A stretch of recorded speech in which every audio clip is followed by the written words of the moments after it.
নমস্কার, আমি অলোক দাস। আজকে আবার আমি অনলাইন ক্লাসে অ্যাটেন্ড হয়েছি। আজকে আমি চতুর্থ শ্রেণীর ইংরেজি বিষয়ের উপরে আলোচনা করব। তো আমি আমার প্রিভিয়াস ক্লাসে মিটিং বারেমিয়া এই গল্পের কতগুলো ইউনিট আলোচনা করেছিলাম। আজকে আমার লাস্ট ইউনিট আলোচনা হবে। তো তাহলে আমি শুরু করছি আজকের ক্লাস। তোমরা অবশ্যই মন দিয়ে শুনবে এবং বোঝার চেষ্টা করবে। চলো তাহলে শুরু করি। They tied their boat to a tree at the river bank. The deep forest spread before them. The ground was muddy. They were surrounded by Sundari, Henthal and Baran trees. The two brothers entered the wild forest. They carried empty sacks to collect dry wood for fuel. Suddenly, they heard a deafening roar. The forest was dark. The dense trees blocked sunlight. There appeared a huge tiger. It was large, yellow with black stripes. It looked out of grey eyes at Shubal and Madan, Baremia. Shubal said with awe, "Keep quiet." Madan said softly, "Don't challenge him." The tiger paused. He gave the brothers a cold look. The brothers were afraid, but they kept their cool. They stood like statues. The tiger ambled heavy. Relieved at last, they filled their sacks with dry wood. Then they set back down the river. এই হচ্ছে তোমাদের টেক্সটটা। তাহলে এবার আমি explain করছি টেক্সটটাকে। দে, এখানে নিশ্চয়ই তোমরা বুঝতে পারছো দে বলতে কাদের বোঝাচ্ছে? দে বলতে বোঝাচ্ছে Subal and his elder brother Madan, তাই তো? আচ্ছা, এখানে তারা কি করছিল? টাইড দেয়ার বোট, তাদের নৌকাটাকে শক্ত করে বেঁধে রেখেছিল to a tree at the river bank. তোমরা এখানে সুন্দরবনের বিভিন্ন নদীর নাম শুনেছ, বিদ্যা, তাই না? এরকম কোনো একটা এখানে নদীর কথা বলা হচ্ছে, যে নদীর তীরে অবস্থিত কোনো গাছের সাথে তারা নৌকোটাকে শক্ত করে বেঁধে রাখে। The deep forest spread before them. Deep মানে হচ্ছে গভীর, ফরেস্ট মানে বন। সেই গভীর বনটা তাদের সামনে বিস্তৃত ছিল। সুন্দরবন নিশ্চয়ই কীরকম তার সম্পর্কে একটা আইডিয়া তোমাদের রয়েছে। সেই বিস্তৃত বনের সামনে তারা দুভাই দাঁড়িয়েছিল। The ground was muddy. এবার এই সুন্দরবন অঞ্চলে যে মাটি, সেটা কর্দমাক্ত হয়। কারণ এখানে কি হয়, প্রতিদিনই কিন্তু জোয়ার আসে। জোয়ারের জলে কি হয়, সেখানকার মাটিটা ভিজে যায়, তাই সেটা কর্দমাক্ত হয়। দে ওয়ার সারাউন্ডেড বাই সুন্দরী, হেথাল অ্যান্ড গরান ট্রিজ। বলছে এই যে জায়গাটার কথা বলা হলো, ভূভাগটা, এই জায়গাটা হচ্ছে সুন্দরী গাছ, হেতাল গাছ, তারপরে গরান, এই সমস্ত গাছে কিন্তু ঘেরা একটা অঞ্চল, বেশ সুন্দর। Two brothers enter the wild forest. এই সুবল এবং মাদল দুই ভাই, তারা সেই গভীর বনের ভিতরে প্রবেশ করল। তাহলে এবার বুঝতেই পারছো একটা কীরকম শিহরণ জেগে উঠছে, একটা গভীর জঙ্গল, একটা ভয় তৈরি হয়। তাই না? ভয় হয় স্বাভাবিক। দে ক্যারিড এমটি সেটস, তারা সঙ্গে করে খালি বস্তা নিয়ে যাচ্ছে। এমটি মানে হচ্ছে, এমটি মানে হলো খালি বা ফাঁকা, বুঝতে পারলে? তারা ফাঁকা বস্তা নিয়ে যাচ্ছিল। কি জন্য নিয়ে যাচ্ছিল? To collect dry wood.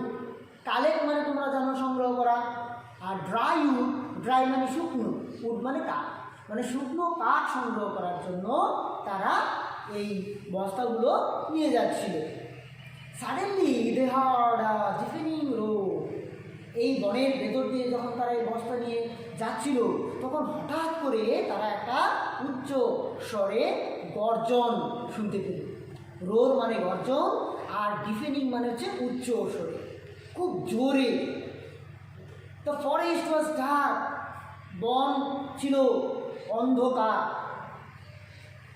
The dense trees blocked sunlight. এবার দেখো, এই যে সুন্দরবন যে অঞ্চলটা, এখানে বিভিন্ন গাছ রয়েছে, গাছগুলো খুব ঘন গাছ, এদের পাতাও খুব অনেক পাতা থাকে। এগুলো গাছগুলোর পাতাগুলো চোচালো এরকম হয়, যার জন্য কী হয়, ঘন থাকার জন্য সূর্যের আলোটা সেই পাতা ভেদ করে বনের ভেতরে প্রবেশ করতে পারে না, যার জন্য কী হয়, দিনের বেলায় কিন্তু একটা অন্ধকার থাকে। দেয়ার অ্যাপিয়ার্ড আ হিউজ টাইগার। এরকম একটা অন্ধকার, একটা গা ছমছম করা পরিবেশের মধ্যে হঠাৎ একটা কি বাঘের আবির্ভাব হয়, বা বাঘ তারা দেখতে পায়। ইট ওয়াজ লার্জ, ইট মানে এই বাঘটার কথা বলছি, বাঘটা হচ্ছে বড়, ইয়েলো মানে হলুদ রঙের, উইথ ব্ল্যাক স্ট্রাইপস, আর ওই হলুদ যে রঙটা তার উপরে কালো কালো কী রয়েছে, ডোরা কাটা দাগ রয়েছে। It looked out of grey eyes at Subal and মাদল।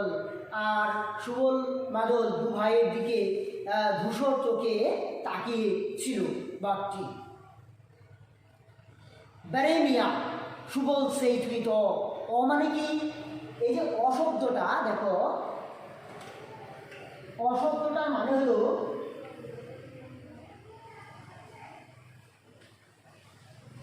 মানে হচ্ছে শ্রদ্ধা ও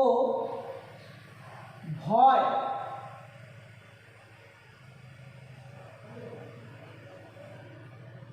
মিশ্রিত এক অনুভূতি, বুঝতে পারলে? মানে কি, মানে হলো শ্রদ্ধা ও ভয় মিশ্রিত একটা অনুভূতি, একটা ফিলিং। Keep quiet, মাদল said softly, don't challenge him.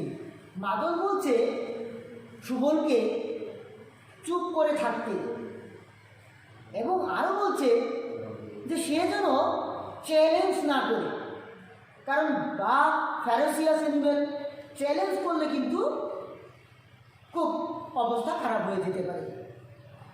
The tiger paused, বা কিছু সময়ের জন্য থামল। পজ মানে কিছু সময়ের জন্য থামা। He gave the brothers a cold look. এই সুবল মাদল এই দুই ভাইয়ের দিকে টাইগার শান্ত বা একটা নিবিড় বা নিরীহ এরকম একটা দৃষ্টিতে তাদের দিকে তাকালো, মানে যে চাহনির মধ্যে কোনো হিংস্রতা ছিল না, এরকম একটা দৃষ্টিতে সে তাকিয়েছিল।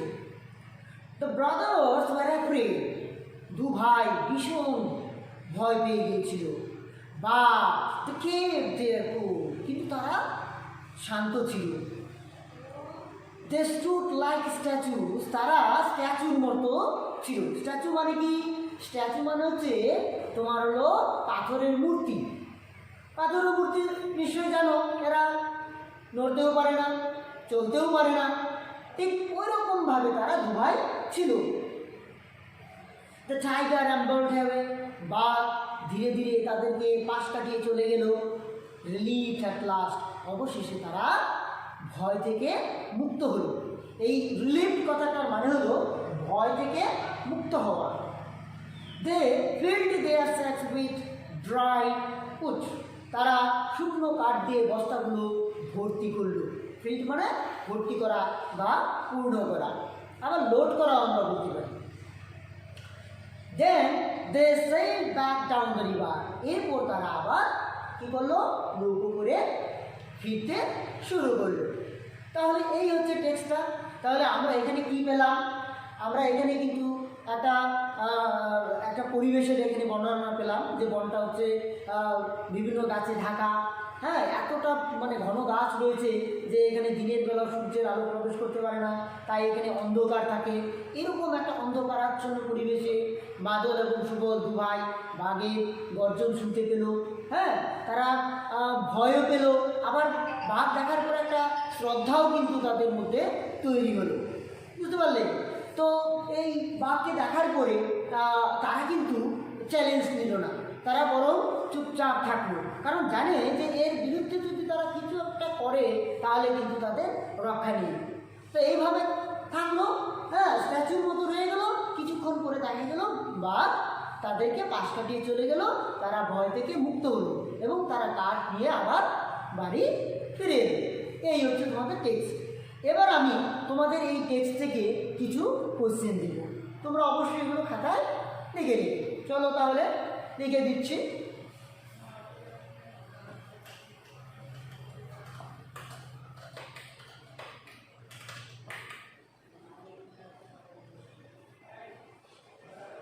Question number 1.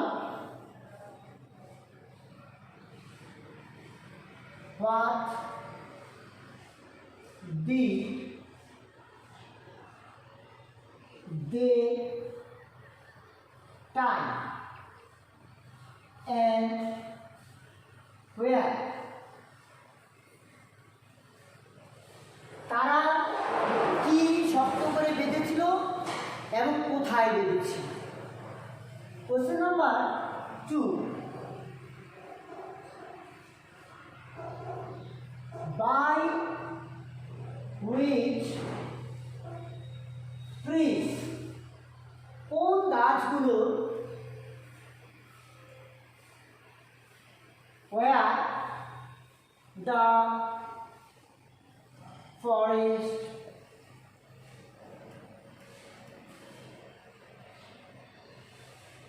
surrounded, কোন গাছগুলোর দ্বারা বন ঘেরা ছিল, সেই গাছগুলোর নাম লিখতে হবে।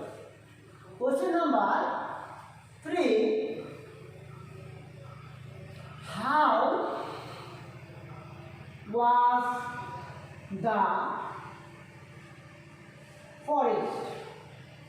How মানে কেমন, was মানে ছিল, the forest মানে বনটা কেমন ছিল, সেই বর্ণনাটা লিখতে হবে।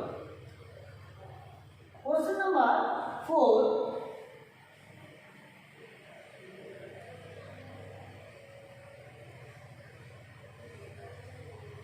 What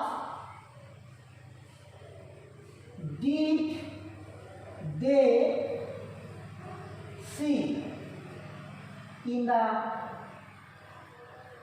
dark forest?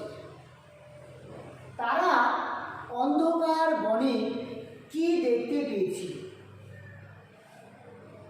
আরো কিছু কোশ্চেন দিচ্ছি।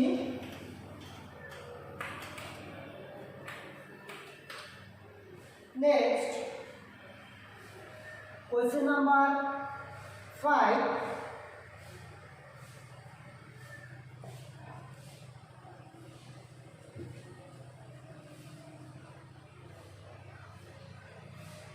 বারেমিয়া, এটা হচ্ছে বইয়ের শব্দ বা এই যে কথাটা বারেমিয়া, হু সেই, কে বলেছিল, অ্যান্ড এবং টু হুম, কাকে বলেছিল লিখতে হবে। এরই সাথে কিছু ফিলিং দ্য ব্ল্যাঙ্কস দেওয়া হবে। সেটা হচ্ছে তোমার যে টেক্সটটা আজকে পড়ানো হলো সেই টেক্সটটা পড়ে নিয়ে ওখান থেকে ইনফরমেশন দিয়ে তোমরা সেই ব্ল্যাঙ্কটা ফিল আপ করবে। দেখো তাহলে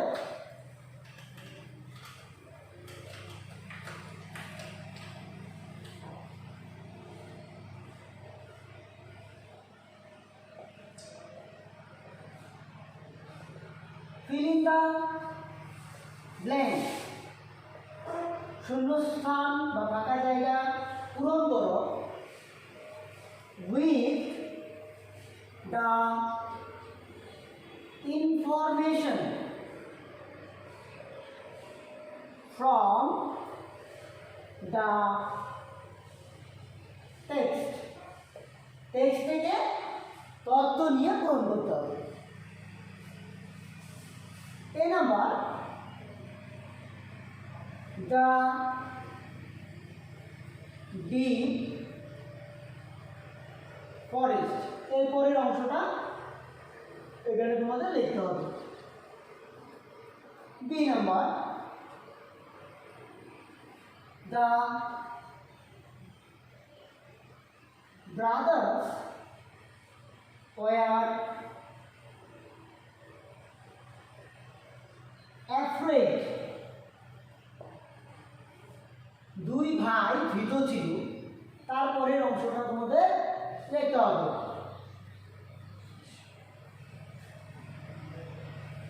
তারপর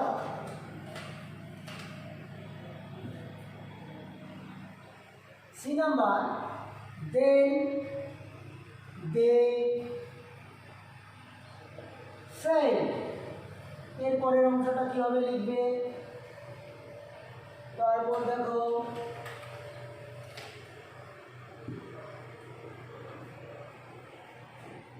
ডি নাম্বার,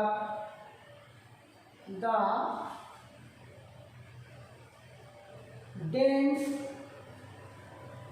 trees, তারপর এটা লিখতে হবে। ঠিক আছে? ই নাম্বার, he gave, এরপর লিখবে এফ নাম্বার,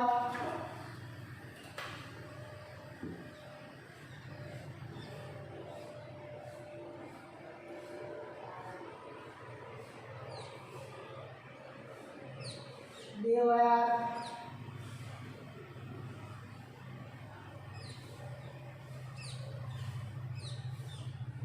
surrounded, কি দিয়েছিল সেটা এখানে লিখতে হবে। তাহলে এই যে কোয়েশ্চেনগুলো দিলাম তোমাদের, এটা বাড়িতে অবশ্যই ডেট দিয়ে করে রাখবে। পরের দিন আবার আমি এই টেক্সটে যে অ্যাক্টিভিটিসগুলো রয়েছে সেই অ্যাক্টিভিটিসগুলো নিয়ে আলোচনা করব। আজকে আমার ক্লাস এই পর্যন্ত। নমস্কার।